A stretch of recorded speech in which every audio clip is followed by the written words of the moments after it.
आज का जो ये वीलॉग है ये किसी हमारे दोस्त ने बड़ा क्वेश्चन किया था ये कि जी ये कि केयर अलाउंस और स्पाउस वीज़ा जो है इसको ज़रा एक्सप्लेन कर दे कि इस पे क्या प्रोसेस है, क्या होना है, क्या नहीं होना। देखें, आप जहन में रखें कि लॉ के अंदर कुछ बेनिफिट ऐसे हैं जिनको हम क्वालिफाइड बेनिफिट कहते हैं, जिसमें मोटे मोटे मैं आपको बता देता हूँ, जिसमें पर्सनल इंडिपेंडेंट पेमेंट, जिसको डिसेबिलिटी लिविंग अलाउंस भी कहते हैं, अटेंडेंस अलाउंस है, फिर केयर अलाउंस है, इस तरह और भी इसके ऊपर डिसेबलमेंट अलाउंस है। ये इस पे कुछ और है जो कि लॉ के अंदर मौजूद है। अगर आप मेरी वीडियो पे जाएं तो पूरी लिस्ट मैंने उस पर दी हुई है, ठीक है। तो ये ज़रा जहन में रख लें कि ये अगर तो कोई शख्स जो है वो क्वालिफाइंग बेनिफिट में से कुछ ले रहा है तो उसको फिर जो फाइनेंशियल थ्रेशोल्ड है उसको पूरा करने की ज़रूरत नहीं होती।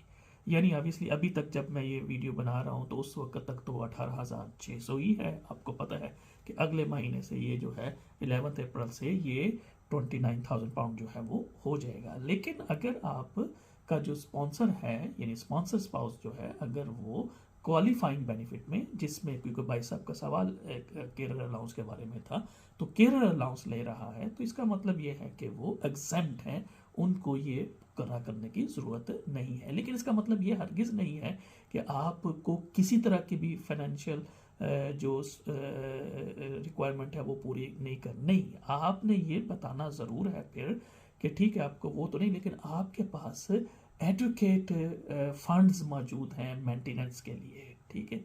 अब वो होम ऑफिस जो है वो कैलकुलेट कैसे करता है? नॉर्मली उसमें जो यॉर्ड स्टिक है वो इनकम सपोर्ट उन्होंने रखी हुई है।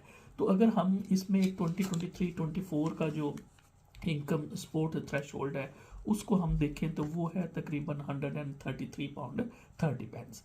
तो इसका मतलब है कि दो लोग जो कि 25 ईयर्स जिनकी एज या उससे ज़्यादा है, दो बंदों को जो है हाउसिंग कास्ट को निकाल के उनको एक वीक के लिए ज़रूरत होगी 133 पाउंड 30 पेंस की, ठीक है। दो लोग हस्बैंड एंड वाइफ, ठीक है जी।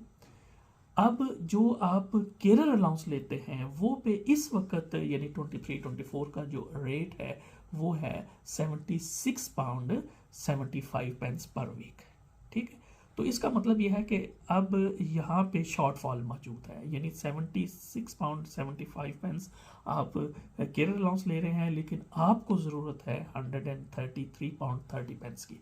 तो ये जो शॉर्टफॉल है इसको फिर आपने किसी तरीके से आपने पूरा करना है, तो ये रिक्वायरमेंट आपको ज़रूर देनी है। लेकिन इसमें यह है कि अगर आप सपोज करें कि उसको थ्रू योर एम्प्लॉयमेंट करते हैं तो आपको 6 महीने वेट करने की ज़रूरत नहीं है।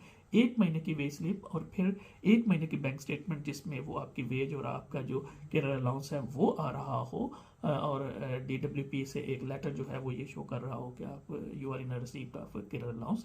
तो ये डॉक्यूमेंट्स अगर आप लगा देते हैं तो वो फिर आपकी जो फाइनेंशियल रिक्वायरमेंट है वो पूरी हो जाती है, ठीक है। आई होप कि जिन्होंने ये कहा था उनको उसका पूरा जवाब मैंने दे दिया है। जिन लोगों ने अभी तक मुझे फॉलो नहीं किया वो फॉलो कर ले ताकि मेरी आने वाली तमाम लॉ से रिलेटेड वीडियो जो है वो आप तक बगैर तखरीर से पहुंच सकें। शुक्रिया।